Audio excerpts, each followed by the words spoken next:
In the last talk, we were discussing this notion of architectural determinism. Is it possible that architecture actually shapes our behavior? And if so, how does that work? And we were suggesting this kind of loose fit between architectural form and human behavior within it. Today, we're going to be really extending that to look at a number of buildings, two really, primarily, that are good examples of powerful, powerful buildings that really have had a major impact on people's behavior within them.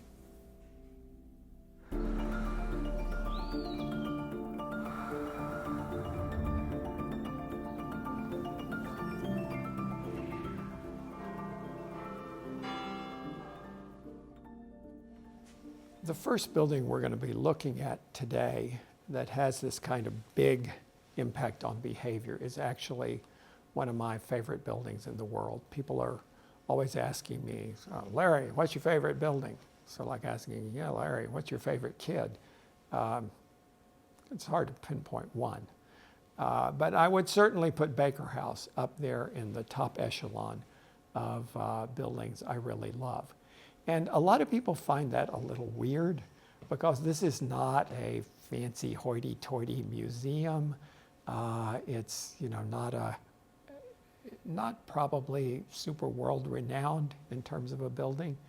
But oh my God, I love this building for its humanity and for its caring and for the nurturing life that it's created for really thousands and thousands of students over a long period of time, and the kind of real impact on people's lives that has happened in Baker House. So this one is a really great building, one I love to talk about. So Baker House is on the M.I.T. campus in Cambridge, Massachusetts.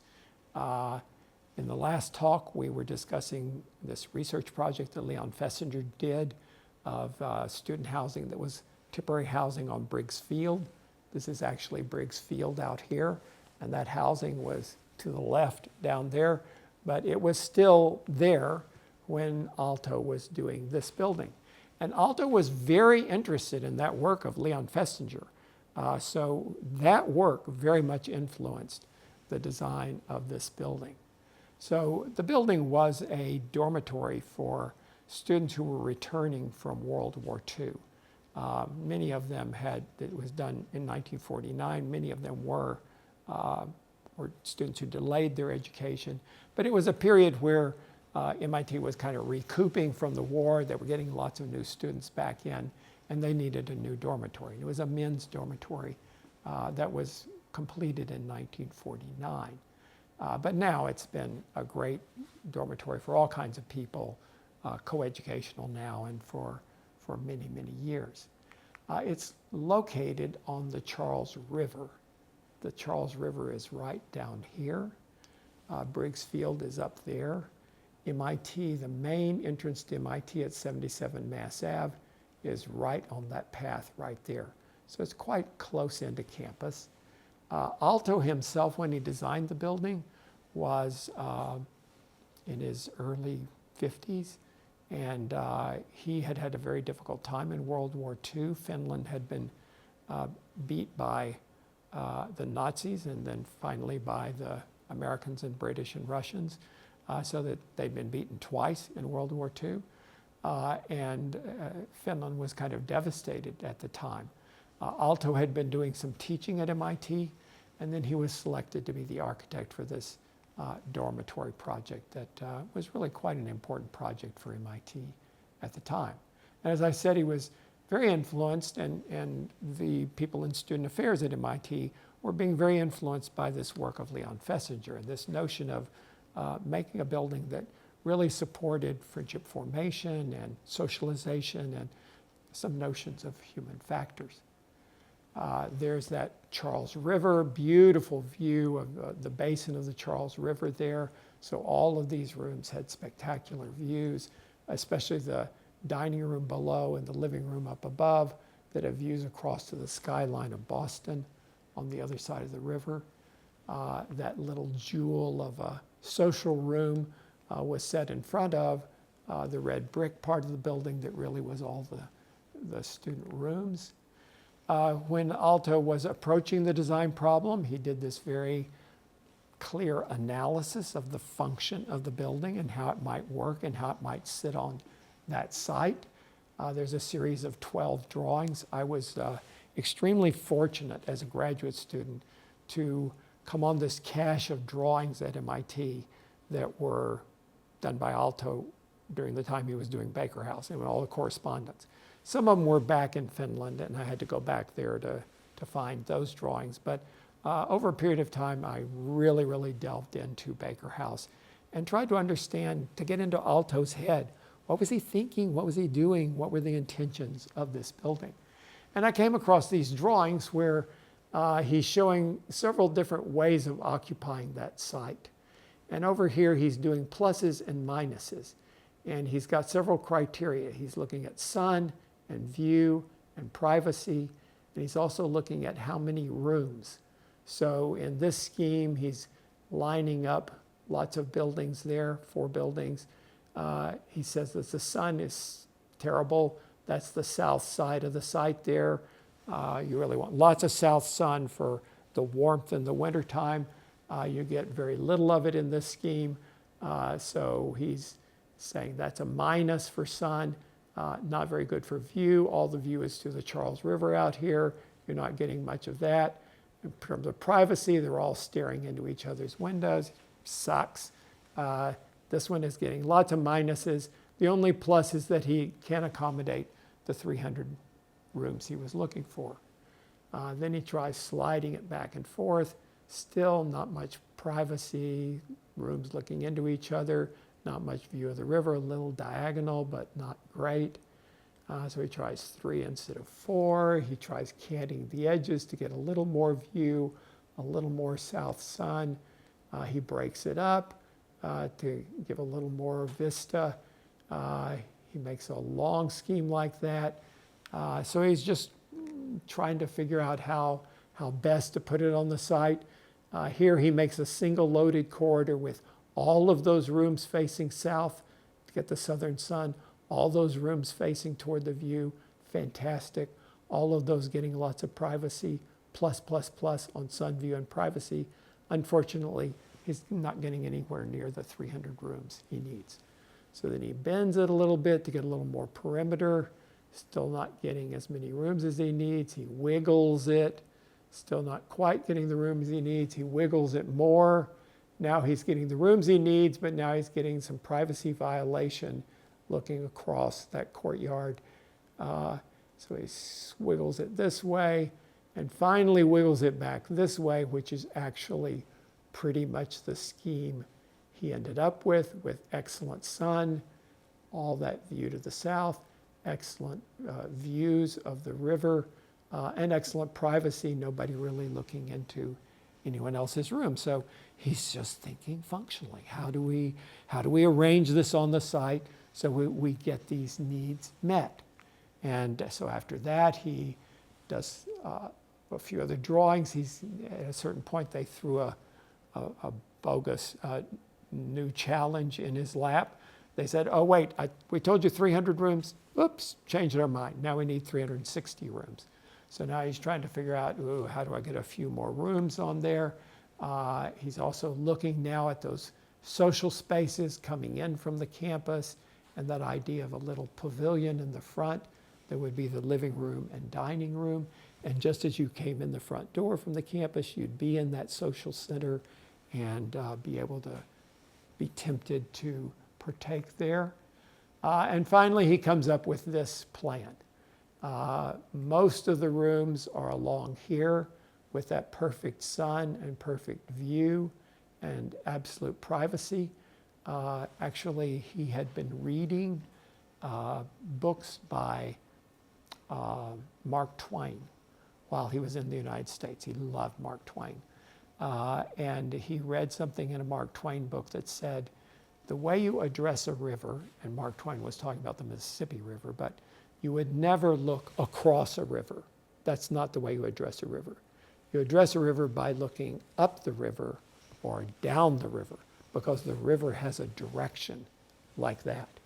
So he loved the idea of looking up the river and down the river rather than looking smack across the river, as some people might have been tempted to do. And in fact, they're beautiful views up and down the river and to the skyline across the way. So that fit the site and all those criteria extremely well.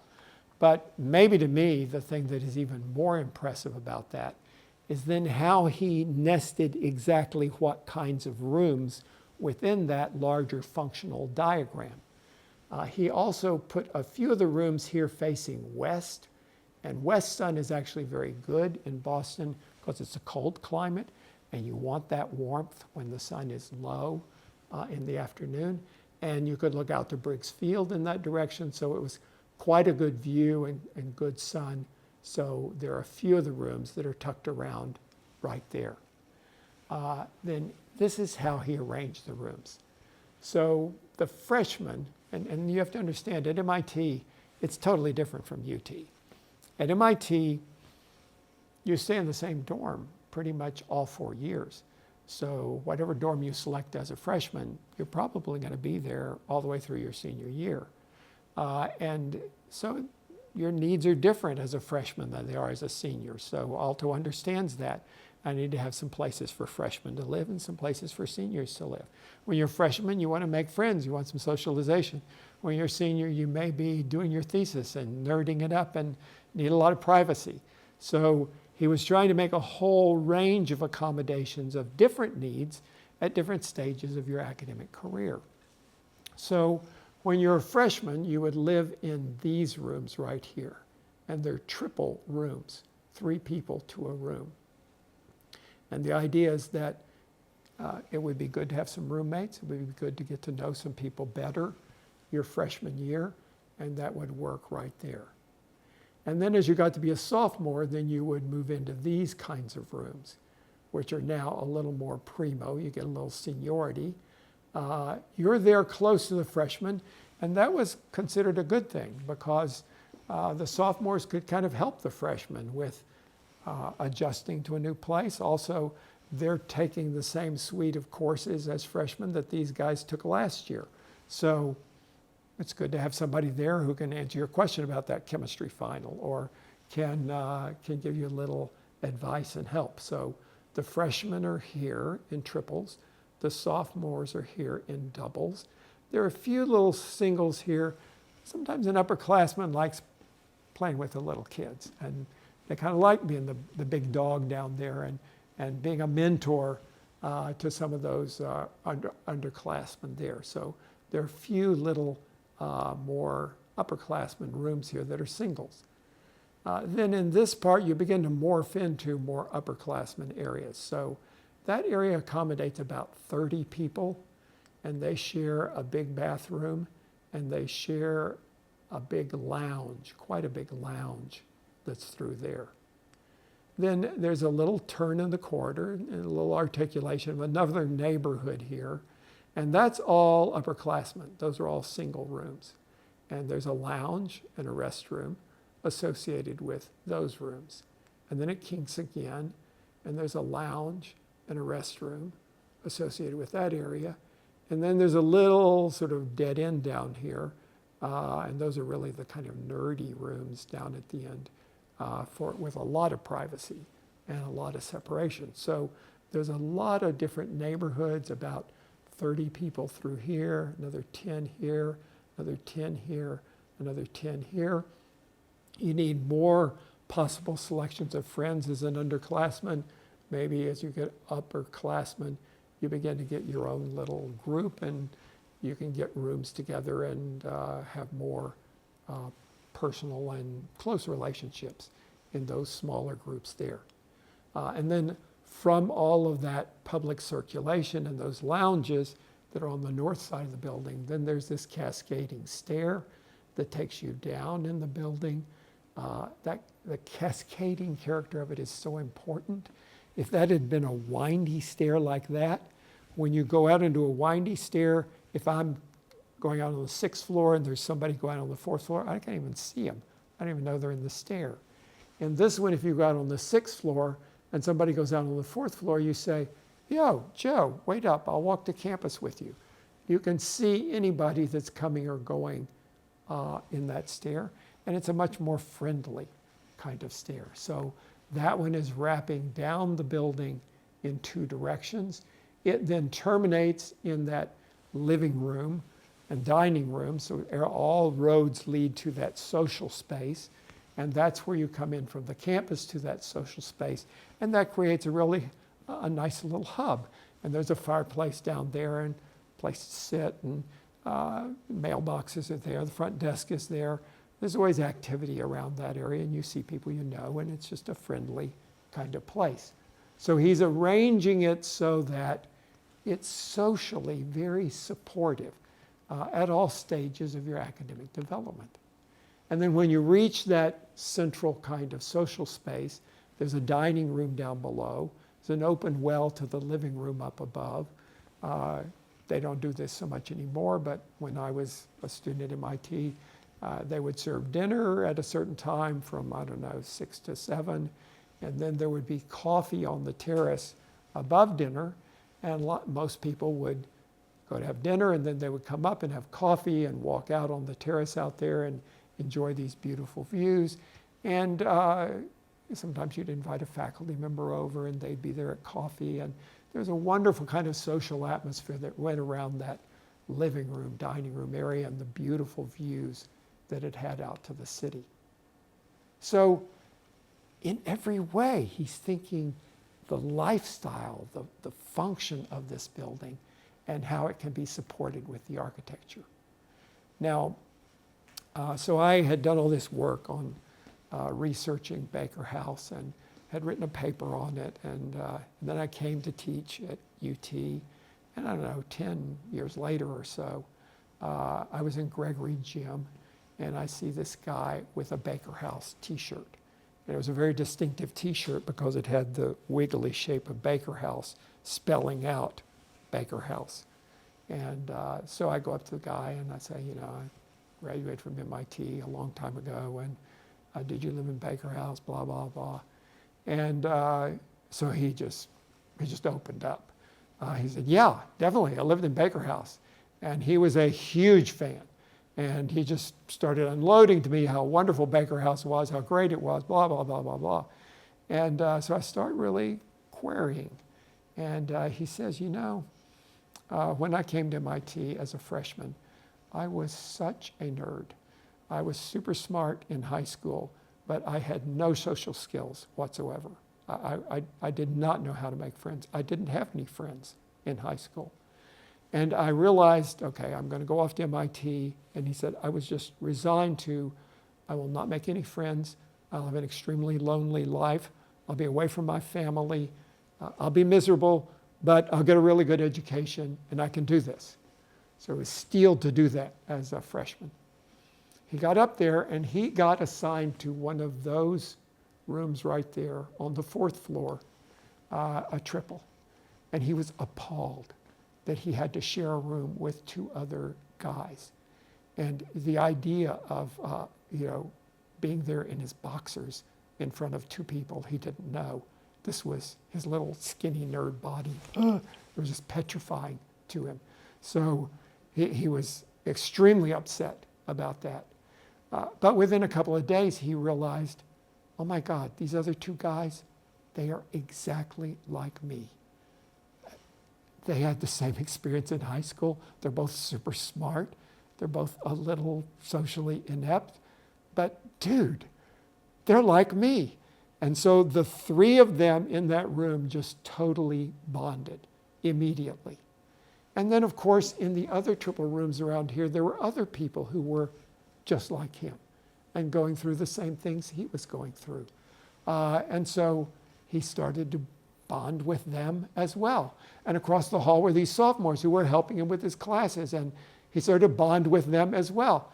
And oh my God, they actually had girlfriends at Wellesley or at Simmons or one of the girls' schools around, and they were like willing to fix him up with a date. Oh my God. I mean, that was like amazing. And so he actually got where he was comfortable dating. And he lived for 4 years on the 4th floor of Baker House. And he said, I came out of there a different person. I got a lot of confidence about making friends, about meeting people, about talking with people. And it was Baker House. And that meant so much to me. That was just a life-changing experience for me. So he's telling me this in Gregory Gym. And I told him, dude, you've got to come tell my class this, because I can tell them that, but you'd be much more effective. And he said, okay, yeah. And he was thinking I had a class of 10 or 12 people or something. He shows up, and I neglected to tell him I had 350 people in the class. So he was like extremely nervous. He was sweating bullets like, Richard Nixon sweating, just pouring off his face. And I can still remember him walking up to the front of the class and standing at the podium and telling his story, nervous as hell, but oh my God, so sweet and endearing, and how Baker House had really transformed his life. Now, I will tell you, there are a lot of stories like that out there.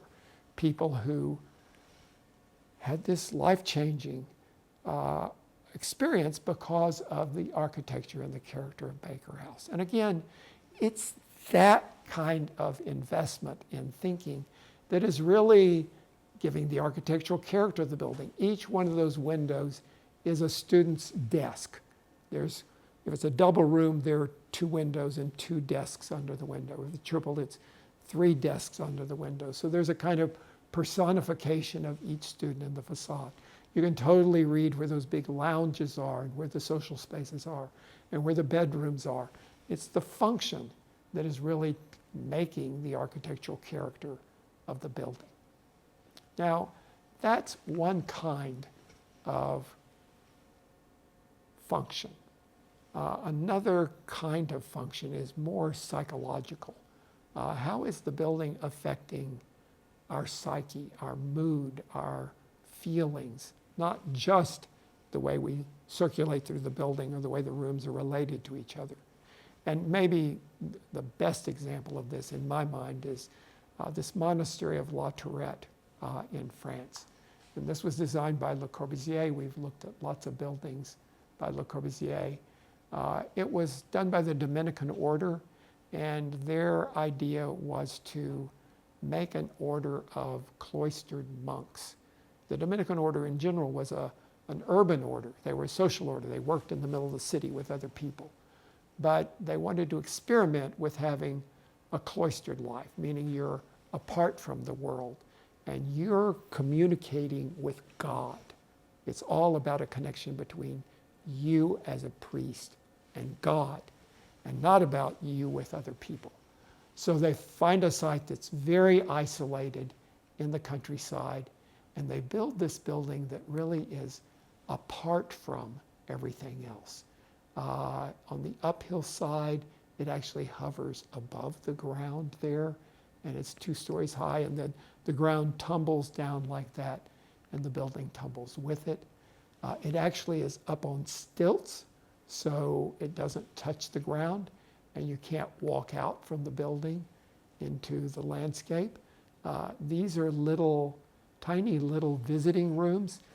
As the building was originally configured, you could not go visit somebody here except to come to a visitor room, and they would come down from the rest, and you might have a very short visit down here.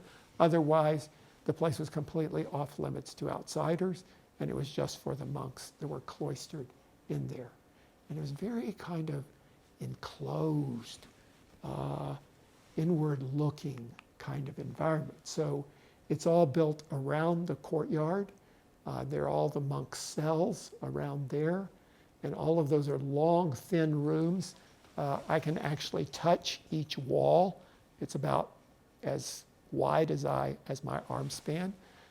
There's just a little place to put your cassock, not even a closet, and a little sink, and then there's a place for your bed, and there's a place for your desk, but it's just a long, thin room, one for each monk there, and then a corridor around here. On the lower floors, there are library and refectory where they eat their meals. And then on the end is the chapel. And the chapel is where they say Mass and where they have their services. And it's very much about that connection to God. In this moment, they're with God. In this moment, they're alone and by themselves in the world. So it's made out of concrete. It's very rough. And these are some of those little places to say Mass just off of the big chapel in this instance. All the interior is concrete. This is sort of like a monk wearing a hair shirt. It's not meant to be comfortable. It's not meant to be pleasant. You're not meant to think of worldly things. You're supposed to be thinking just of God and really have this connection, the spiritual connection to God, but not to the everyday world around you. There's a courtyard in the center, but you actually can't go out to that courtyard. You can't walk around in that courtyard. You're separated from nature.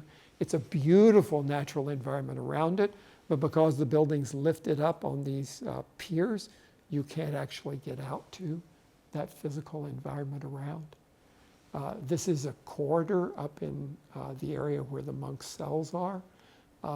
This window is just below eye height for me, so you can't really see out the window. At the end of the hall, there's a window. It would have a beautiful view out to the natural environment, but there's a concrete baffle in front of it, and the baffle reflects light into the corridor, but it denies you having that view. The whole point is you are not supposed to be connected to nature, connected to beautiful things, connected to comfort. You're meant to live in a world that is apart from human comforts and the kind of normal world people live in. These are the doors to all the cells. The floor here is made out of a kind of linoleum where when you walk on it, it makes no sound. It's extremely kind of spongy. And so in some ways that's great because you don't disturb anybody in here who might be reading or studying or contemplating. But another way, it almost denies you're here. It's almost like you don't exist. You don't make any sound when you walk. You don't see to the outside. It's a very, very strong environment that kind of forces you into a different mindset than one normally has. But then the contrast is when you get in the chapel. And the chapel is huge and very reverberant, completely the opposite of that place where you have no presence in the hallway. Here, you can almost hear your breath reverberating in the room. It's every noise you make, it becomes magnified. And here is where you're connected to God. And here is where you say the Mass. And now it's colorful and there's dramatic light that's coming in all different directions, and light that is changed to red or blue or yellow and very kind of festive and lively. And this is God. This is your connection to the spiritual world. And it is in that place that you then really live your life most fully. And when you're in your room, you're apart from the world. When you're in the refectory, they don't even allow speaking in the refectory. When they're eating their meals, they eat in complete silence. They're not meant to interact with each other. It's only about an interaction with God. And the very most sumptuous environment is where each monk is there at an altar saying the Mass themselves. And that connection then is directly to God and to the heavens. This environment at La Tourette is a place that really affects your emotions. I had a very weird experience going there. It was an experiment, and it is not currently being occupied as a cloistered environment. But when I was in my 20s, I went there and it was still operating as a cloistered environment. And I went with a couple of friends, and we just like very timidly knocked on the door and said, we'd just like to look around a little bit here. We don't want to be intrusive. And the guy was not super friendly, but basically said, well, if you'll stay to yourself, that's fine. But don't do it now. You need to come back tomorrow and visit. And it was kind of late in the day, and so we said, well, is there any place to stay around here? And the guy said, are you kidding? I mean, we're in the middle of nowhere here. No, of course there's no place to stay. And so we're trying to figure out what we're going to do, and finally he kind of softens up and says, I tell you what, we've got some extra cells here. Why don't you just sleep here tonight, and then you can look around a little in the morning. So it was all the monks and us staying there overnight. We ate in the refectory with everybody being silent and very, very strange. We went to the chapel for their evening service where they did chanting. Oh my God, the sound of that chanting, it was like heaven in that chapel. But everywhere else, so harsh. So the world is alienating. The world is uncomfortable. It's only with God that you have comfort and you have inspiration. Incredibly powerful environment. And I swear, if you lived there for 5 years, it would change who you are as a person. It would change your psyche, your feelings. And I think a part of architectural determinism is the power of a physical environment to very much affect your psychological state, your happiness, your mood. And I think La Tourette is an amazing example of that. Okay, see you next time.